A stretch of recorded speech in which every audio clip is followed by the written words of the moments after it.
The first time I saw the Bluefin diner, it was exactly the kind of place I expected to find in a wasteland like this. Route 66 stretched ahead like a ribbon of asphalt through the barren desert, the air shimmering with heat under the relentless afternoon sun. The road seemed endless, with nothing but barren land and the occasional cactus breaking the monotony. It was the kind of desolation that made you feel small, insignificant, just another speck in the vastness of the universe. I'd been on the move for weeks, drifting from town to town, with nothing but my old duffel bag and a sense of hollowness that had settled in my chest like a stone. After losing my job and falling out with the few friends I had, it felt like there was nothing left for me anywhere. The nights were the hardest sleepless hours spent staring at motel ceilings, wondering if I would ever find a place where I belonged. I had no family to turn to, and each new town was just another place to pass through, another attempt to escape the emptiness inside. I have no family, no friends, and no place to call home. The kind of person who could disappear without a trace, and no one would even notice. It was as if I was a ghost already, drifting aimlessly, waiting for anything to give me a reason to stay. When I pulled into the parking lot, there wasn't a soul in sight. Just a faded sign hanging by a single rusty chain that read, "Help Wanted," and an old gas pump out front that looked like it hadn't worked in decades. The diner itself looked like it had been forgotten by time, the paint peeling, the windows dusty and streaked. It was a relic of a bygone era, a place that seemed to exist out of sheer stubbornness. I paused for a moment, staring at the sign. Maybe this was what I needed. I had nowhere else to go. No direction, just a longing for a place to belong, even if just for a few nights. The thought of having something to do, even if it was just washing dishes or sweeping floors, was enough to make me consider it. I pushed the thought away, taking a deep breath, and made my way inside, the bell above the door chiming softly as I stepped inside. The dim interior was a mix of peeling wallpaper, cracked linoleum floors, and flickering neon lights that cast eerie shadows across the empty booths. The air was thick with the smell of grease and old coffee, a mix that clung to my senses, making my stomach turn slightly. A single man stood behind the counter, his face lined and weathered, with hollow eyes that seemed to look right through me. He was the owner, though he never bothered to tell me his name. I hesitated for a moment before making my way to a booth in the corner. I slid into the cracked vinyl seat, the material sticking to my skin as I settled in. The owner watched me, his expression unreadable, his hollow eyes following my every move as if sizing me up. After a moment, he shuffled over, a notepad in hand. "What'll it be?" he asked, his voice gruff, his tone making it clear he wasn't interested in small talk. I glanced at the faded menu lying on the table, the pages yellowed with age and stained with coffee rings. There wasn't much to choose from, and everything looked like it had been there since the place first opened. "Just a coffee, please," I replied, offering a small, tentative smile, though I doubted it would make any difference. He nodded, turning away without a word. I watched as he moved behind the counter, the sound of the coffee machine breaking the silence. It felt strange, almost surreal, sitting there in the empty diner, the hum of the old refrigerator the only other noise.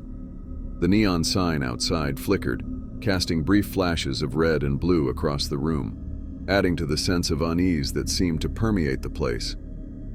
He returned a moment later, setting the chipped mug in front of me. I wrapped my hands around it, savoring the warmth, even if the coffee itself tasted burnt and bitter. It was something tangible, something to hold on to in the unsettling quiet of the diner. "Thanks," I said, my voice barely above a whisper. He gave a curt nod, his eyes lingering on me for a moment longer before he turned away, his footsteps echoing across the empty floor as he retreated behind the counter. I couldn't shake the feeling that he was still watching me, even when his back was turned. I cleared my throat, pointing towards the sign outside. "You hiring?" I asked, my voice sounding smaller than I intended, the words barely carrying across the empty room. He looked at me for a moment, his gaze weighing on me, then nodded slowly, as if the decision wasn't really his to make, as if he was resigned to whatever fate had brought me here. "Need a job?" he asked, his voice flat and devoid of any warmth, like he had heard the same request 100 times before and knew how it would end. I nodded. The truth was I needed money enough to get me out of this place, to the next town and maybe a little further. He didn't ask any questions, didn't want to know where I was from or what had brought me here. He just nodded back, a small, almost imperceptible movement of his head, like he understood more than he was letting on. "Okay. You'll start tonight," he muttered, his voice carrying a hint of something I couldn't quite place. Was it pity, or maybe just indifference? He hesitated for a moment, then gestured for me to follow him. "Let me show you around," he said, his voice still gruff but with a hint of resignation, as if he knew that neither of us had much of a choice in the matter. I got up from the booth, the seat creaking as I stood, and followed him through the diner. He moved slowly, pointing out the essentials with a practiced efficiency, his voice a monotonous drone as he spoke. "The counter, where you'll be serving, coffee machine temperamental, but it works if you treat it right. Kitchen's back here," he said, pushing open the swinging door to reveal a grimy room filled with old pots and pans. His words were clipped, like he was simply going through the motions. There was a weariness to him, an exhaustion that seemed to seep into every word he spoke. He showed me the storage room, the restrooms, and even the back exit, his explanations brief and to the point. There was no warmth in his words, no attempt to make me feel at ease. Just the basics, like he'd done this before, like he knew I wouldn't be here long. After a while, he turned back to the front, pausing by the door. "That's about it. Good luck, kid," he said, his hollow eyes meeting mine for a brief moment. There was something in his gaze, something unsaid, but before I could make sense of it, he grabbed his coat from behind the counter and walked out, the door closing with a jingle of the bell. I watched him disappear into the night, something about the way he'd said those words making my skin prickle. There was an emptiness in the diner now, a void that seemed to expand in his absence. But I ignored it. I needed this. I needed something to keep me grounded, even if it was just for a little while. I walked around the diner, taking in the peeling wallpaper, the cracked vinyl booths, and the flickering neon lights that cast an eerie glow over everything.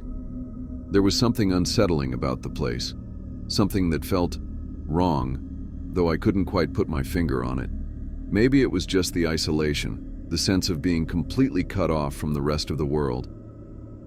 I went to the kitchen in the back, a grimy little room filled with pots and pans that had seen better days. The air was thick with the scent of stale grease and something metallic, and I could hear the faint drip of water echoing from a leaking pipe. The floor creaked under my weight, and every surface seemed to carry a layer of grime that spoke of years of neglect. There was a window above the sink, looking out over the parking lot, and beyond that, a lake. It was the only thing that broke the monotony of the desert, a dark, still body of water that seemed to go on forever. I settled in behind the counter, a cup of lukewarm coffee in front of me as I tried to stay awake. The hours dragged on, the silence pressing in on me until I heard it, a soft, haunting melody, drifting through the air. At first I thought it might have been the wind, but as the sound grew clearer, I realized it wasn't natural. There was a rhythm to it, an eerie beauty that seemed almost deliberate. It tugged at something inside me, urging me to move, to follow. I frowned, looking around, but there was no one else in the diner.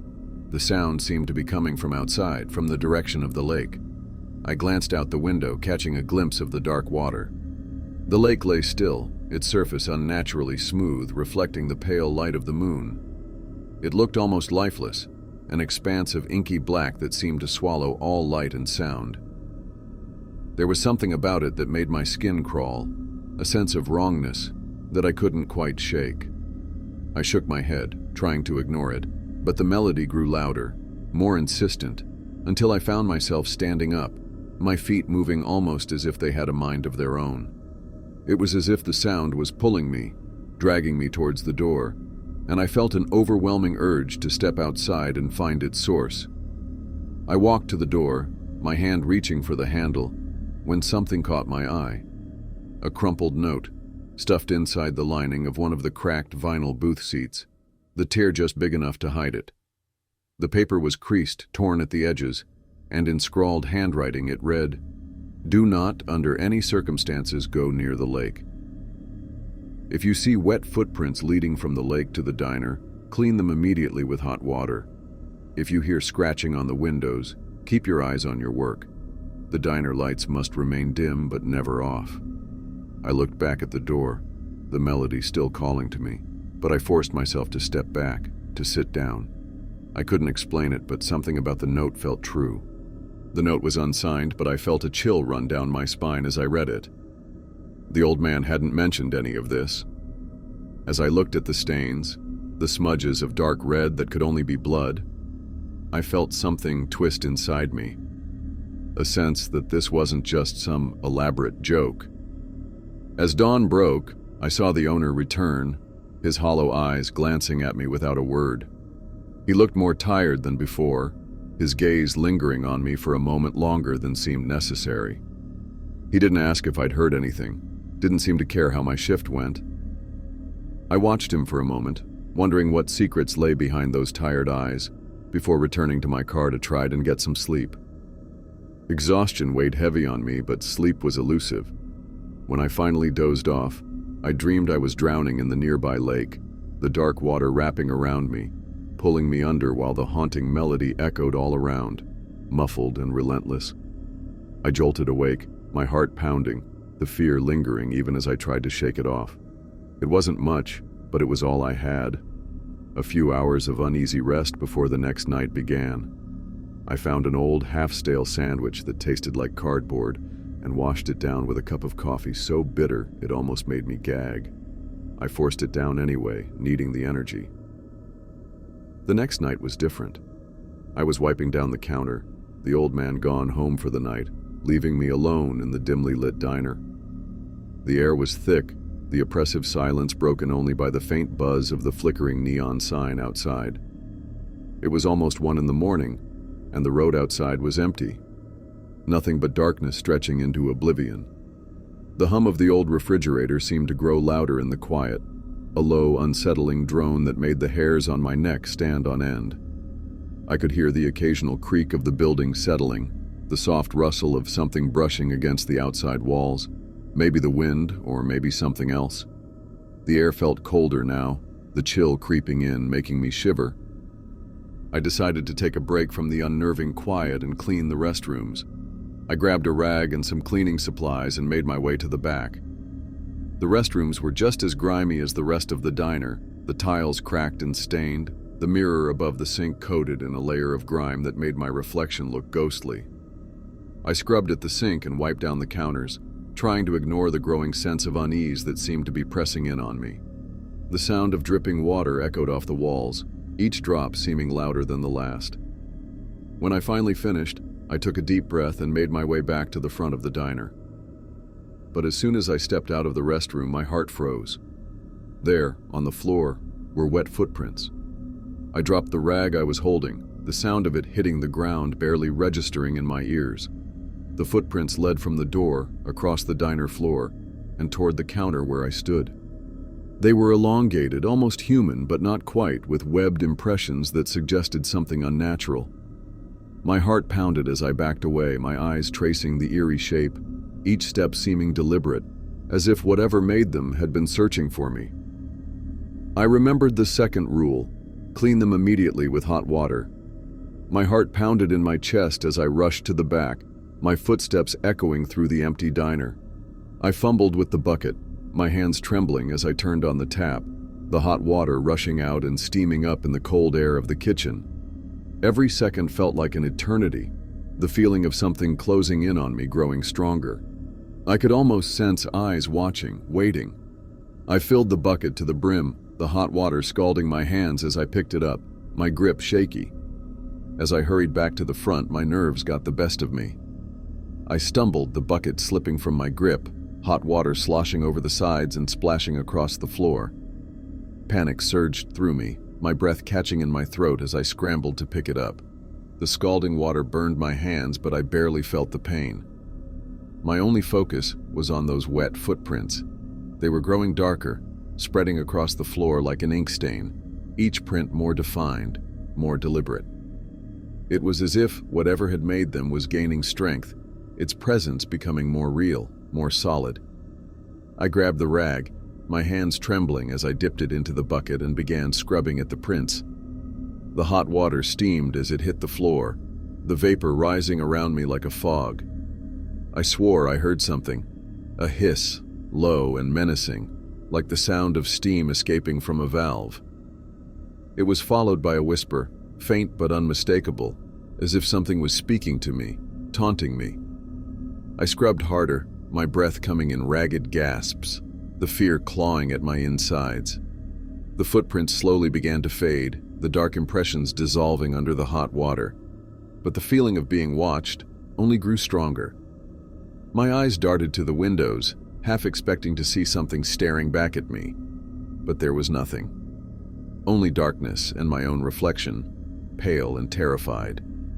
For a brief moment I thought I saw movement in the reflection, a flicker of something shifting behind me. I spun around, my heart in my throat, but there was nothing there. Only the empty diner, silent and still. I forced myself to breathe, to calm down, but the fear lingered, gnawing at me, refusing to let go. It was as if the darkness itself was alive, pressing in on me, waiting for me to slip up, to make a mistake. By the time I was done, the diner felt colder, the air heavy and oppressive, the silence almost deafening. I set the bucket down, my hands aching from the burns, and took a step back, staring at the floor. The footprints were gone, but the sense of unease remained, an invisible weight pressing down on me, making it hard to breathe. Something wrong was going on here, and I knew this wasn't the last time I would see something like this.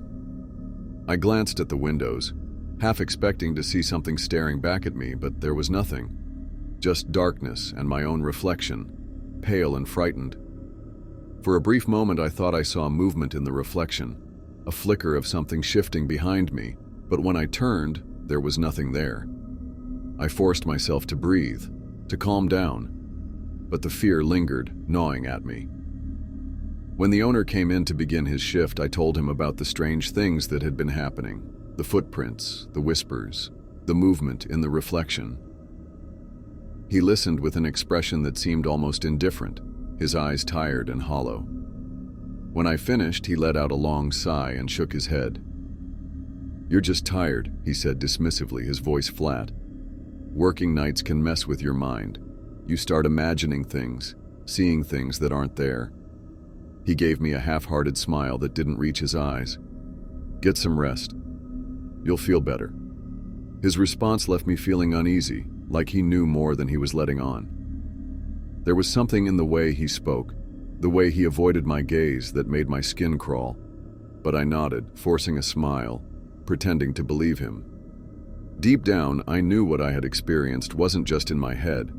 Something was wrong with this place, and he knew it.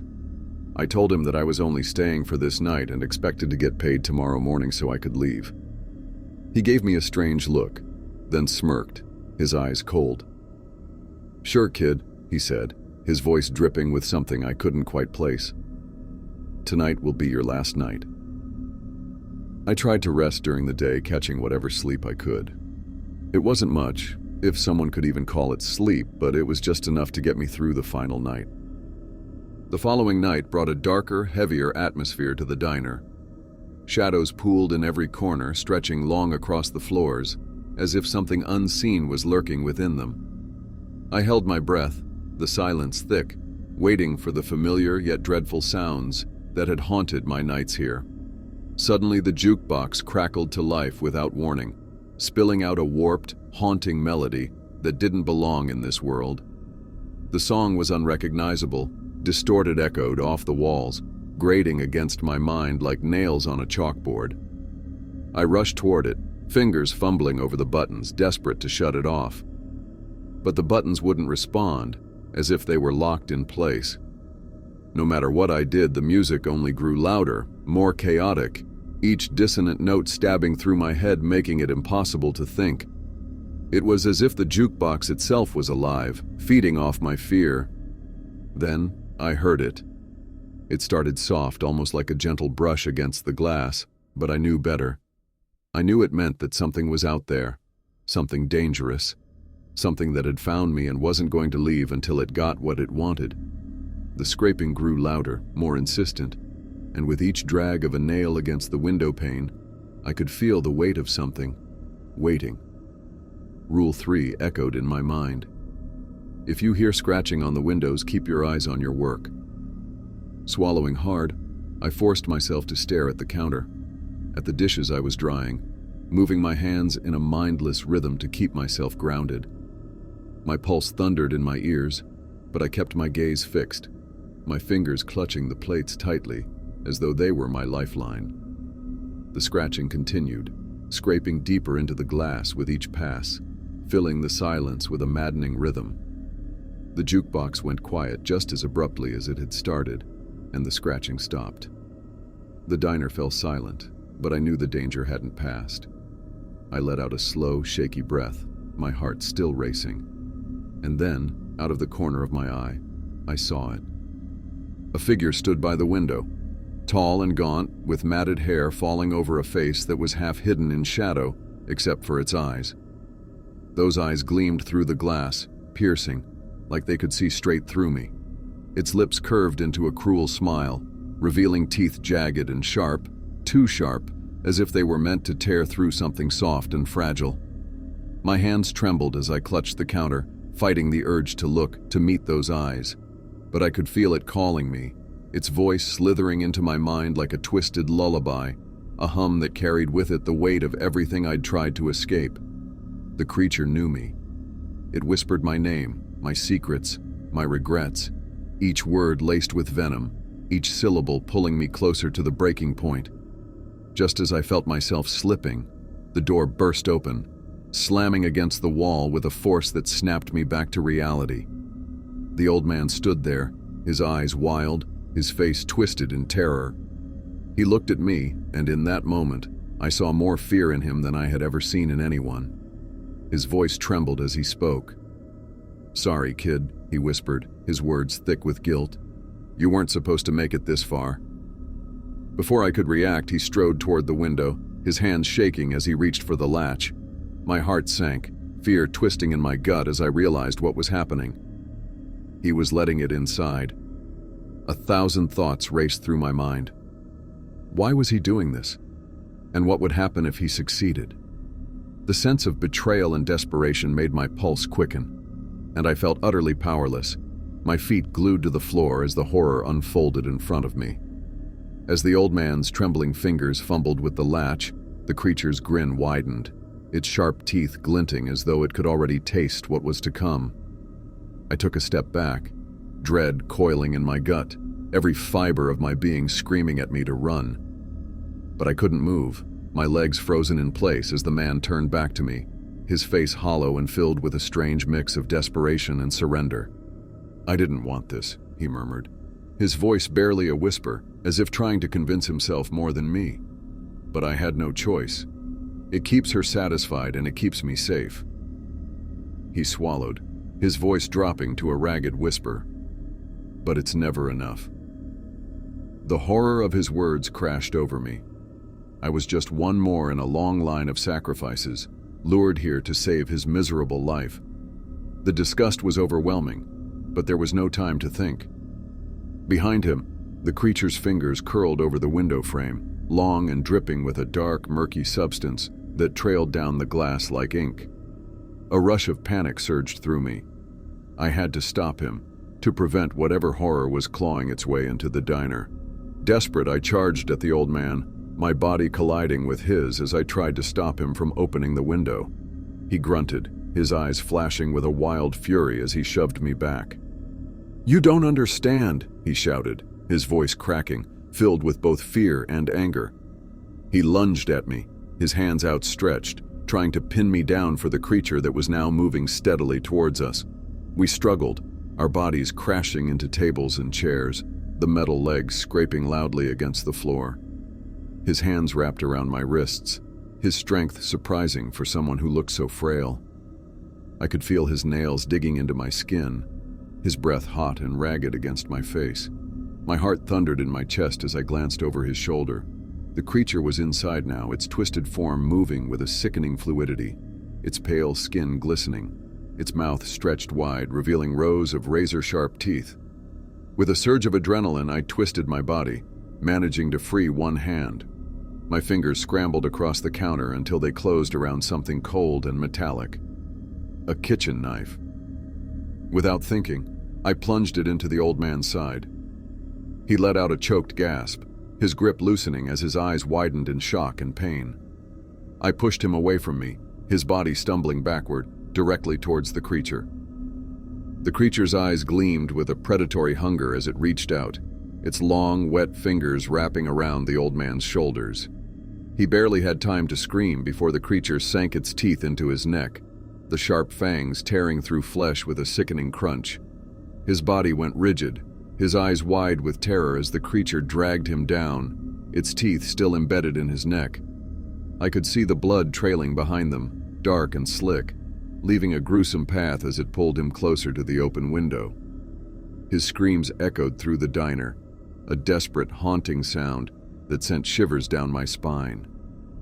His eyes locked onto mine one last time, filled with a pleading, terrified look, but there was nothing I could do.